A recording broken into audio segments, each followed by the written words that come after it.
And we go into the basement, and all the kids are shut off, and we can't figure out how to turn it on. So I'm like, God damn it, never mind.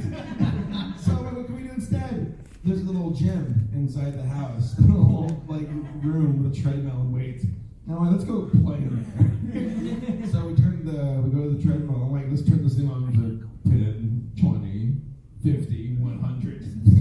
Just go as fast as you can. And we're the dumb kids where I'm like, put my legs apart with a treadmill running between your legs. And I'm on the side, and I'm like, hey Austin, what's... So it literally caught me and flung me against the wall and launched my boy corpse and then broke the drywall. Isn't it the best and also the worst at the same time? I was literally out of breath. I couldn't breathe. Like on the verge of crying on my side. Feels fine. Yeah, I'm dying. Austin doesn't give a crap about me. He doesn't care at me at all. He runs up the wall and like screaming at the wall. And I'm like crawling out of the house. I gotta go back to my home. You just left. I get back to my house and I see my mom on the phone and she's just, what did you do, Steven? So, yeah. Child logic is really funny because I apparently tried to convince my friends of I guess I still do, but I had a really wild imagination as a kid. And I would try to convince my friends that no, it's real. And I forgot about this, but Tommy, who I do all the low budget TV, low budget stuff with, I've known him since we were 2 years old. And I guess at one point, probably when I was around 10, I was telling him, I'm like, hey Tommy, did you know that I have go-karts? And he's like, oh yeah? I'm like, yeah. And they could go all the way to Mexico and back. And he was like, yeah? And I don't know why, apparently, that was my, designator of, now you're impressed. Yeah. They can go to Mexico and back.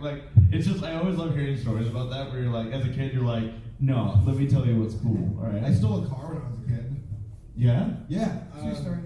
This is true. So, again, I was a, sweet child. A very good boy. Yeah. A little Catholic boy. There was a little electronic car, a little Barbie car for kids. And I was at the tender age of 17 years of younger. I was 9 or something like that. And I went to my neighborhood in the cul-de-sac, and they had a little car for their daughter, and I'm like, I want that car. And one day, I decided to have a stakeout. And they went back inside about the car in the driveway, and I'm like, I got the car. I'm like, see ya, suckers. I was Grand Theft Auto. I'm like, yeah, it's Jurassic Park. This is so cool. And I kept driving around until the car just died from the battery. I just stood in the road. I'm like, I remember doing something. what is the worst part? Oh no, you got worse? I got ratted out by the neighbor.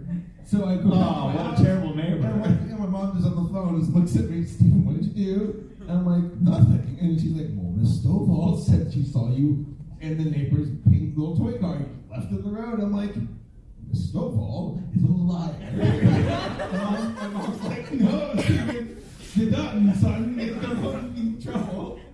I never took the car. There's some weird things you do as a kid. I like how this guy's like, I want to leave now. You can sit. Right, just, at least this is the last story I'll bring up for right now. But sometimes we do stuff as a kid that we're like, this makes perfect sense until the adult shows up and goes, no, seriously, what are you doing? Child logic is so flawed. I went to my neighbor's driveway. Yeah. And they had a hose there, and I guess I wanted to see if my friend could hang out, and they had to go somewhere. And I'm like, oh, well, that's boring. Well, I guess I might as well, do something productive while I'm there. So, and this is in California, mind you. I saw their garden hose, and I'm like, I'll wash their driveway. They were gone for 45 minutes, and I sat there the whole time watering it down, and I'm thinking they're going to be so grateful. They're going to be like, wow, what a great guy. They might even pay me. And they got back, and they're just like, how long have you been doing this? I literally see water all the way down the cul-de-sac, Who's flooding out? Or oh my God, what is AC Race Best doing? I did that one last story where I wanted money from my neighbors. I'm like, hey, let me rake your yard in the summertime. And I think the neighbor just wanted. He's like, you know what? Sure, why not, you idiot? Like, here, here's $5.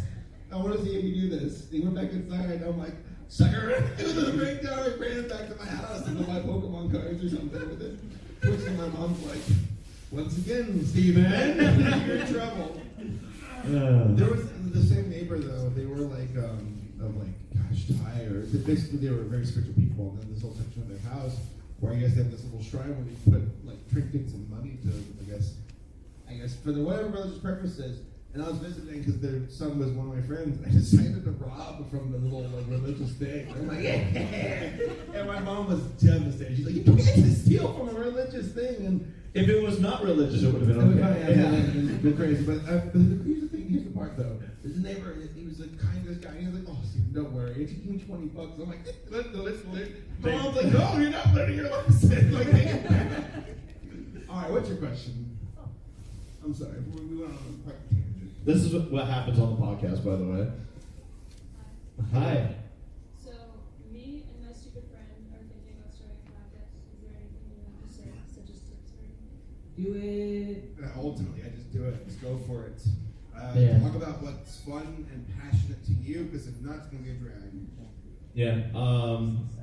Try to maybe, like, do you guys like have a topic that you are going to be aiming for, or do you know yet? Oh, we're extremely stupid, so we're going to be talking about whatever we were doing through the week.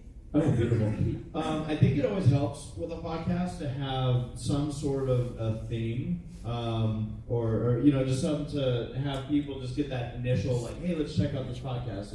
It's about this. It's about being dumb and what you did during the week. But it also, I think, helps to like have just something that might pull in that outside audience. Because I think that's usually what'll get people to check it out in the first place. Like that's your first thing is, let's see if we can get people to check this out. I think it also helps. I know you do this. I know Sarah does this. But to have not just have it be a live podcast, if you're doing a live podcast, is also to have an easy, accessible way for people to find it if they couldn't make it to the live podcast. Because archive it on YouTube. Yeah. That gives people the opportunity to even look back at other episodes and go, oh no, yeah, let's check this out when it's live. So stuff like that helps. I guess we'll just keep arguing about the same thing every day. There you go. Perfect. It's going to be everyday podcast? I don't know, but every time. Every hour. We're back. Good luck. That's the luck. Hello. So I could actually to piggyback a little bit off of what she was asking. For starting the podcast, what would you recommend for someone who has little to no budget to starting out, like network, or how would you be able to get started? I mean, fortunately, most of the software required is free. Yeah, like OBS is free. Yeah, Yeah. OBS is fantastic. You can use a cheap microphone, or if you want to invest like $100 into a Blue Yeti or a Snowball, which is cheaper. YouTube for archiving it.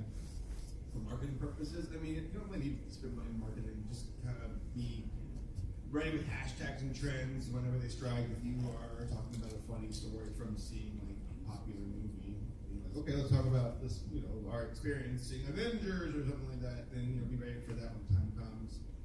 But besides that, it's pretty free. Here's the one problem. I hate iTunes.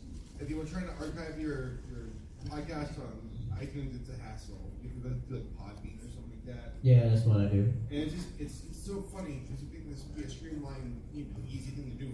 It's like you have to plug this into that, and you have to put this URL into this. You have to do it. Oh, you didn't do it just right. Oh, crashing.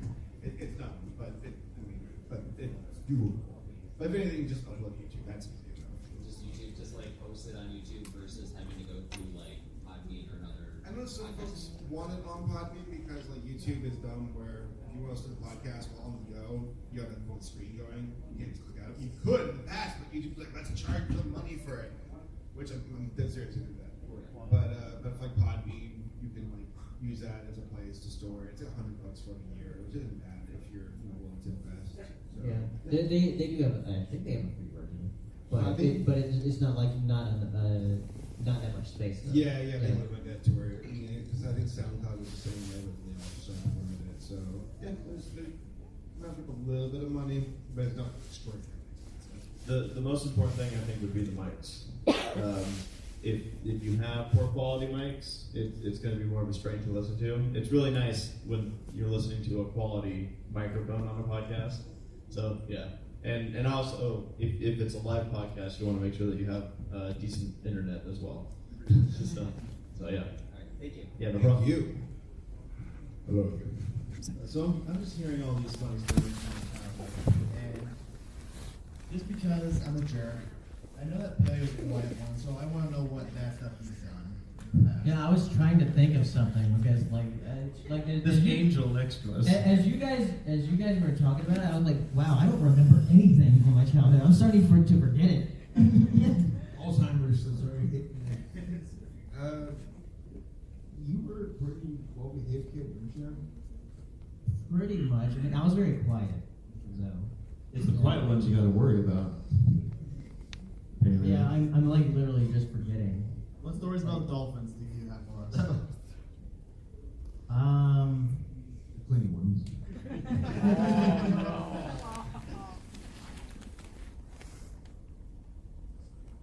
About dolphins?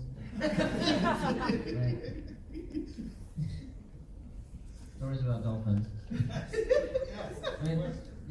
I mean, Oh, the four-wheeler. Let's see that four-wheeler. So when I was 8, I rode my bicycle. Yeah. The end. When did you first meet a dolphin? like 2004. What was she like? Yeah. What color hair did she have? What lipstick was she wearing? It was brown hair. What was her name? She doesn't remember. Desiree. There was a dolphin that I really liked called Gracie. Gracie? Yeah. Why'd you like her? I don't know. She was cool looking. Cool, dude. I'm glad you I told you I don't remember. Gracie. What was her friend's name? Will? No. Willie. Willie and Gracie. You're right, Willie and Gracie. Dang it, that's good. He's stupid. If I could ask another question real quick? Yeah, sure. So, I'm currently part of a podcast that took inspiration from another podcast, which at least for now I probably should not mention, but where we're the Burning Maniacs discuss, and so what would you would you recommend adding some sort of our own little unique spin to it, or are you just okay to do something similar to what? I mean, do both. Work on what has proven to work, but if you can, add your own unique spin on it because that's what makes you stand out. That's it's branding purposes. So yeah, just but if you're too far off the grid early on, it's like there's a chance people won't really notice. But at the same time, also I guess bold and this can pay off. Yeah, just do what works for you. I guess. Ultimately, the whole reason. Sorry. I'm just kidding. Hey, Red. The whole reason that we started the Semi Perfect podcast was because we're like, it'd be fun to just get together every other week and talk about how dumb we are and talk about stories and whatnot. And, it also used it as an opportunity to update people on our content and what's coming or maybe what had just come out. And so that's what we kind of utilized it for was, yeah, we could use it as some information, but ultimately it was just, hey, I think this would be fun to do. So if you're having fun with it, that's what ultimately matters. Even if you don't have anybody watching, it's like, whatever, we'll get laughs out of it. But yeah. Hello. Hey, good morning. My question is, who or what was your inspiration to start doing a podcast? A lot of people ask that do podcasts, say it's like Joe Rogan, but who or what was your inspiration to start doing I think for me, because I remember, I forget which of us was like, hey, let's do a podcast, but at some point, first Semi Perfect. But I think that I was actually, if you guys know this, I was inspired by your guys' Brony Breakdown thing that you used to do. Because Yeah. I'm like, that was, I remember actually the first time you guys asked me to be on that. And I was like, oh my gosh.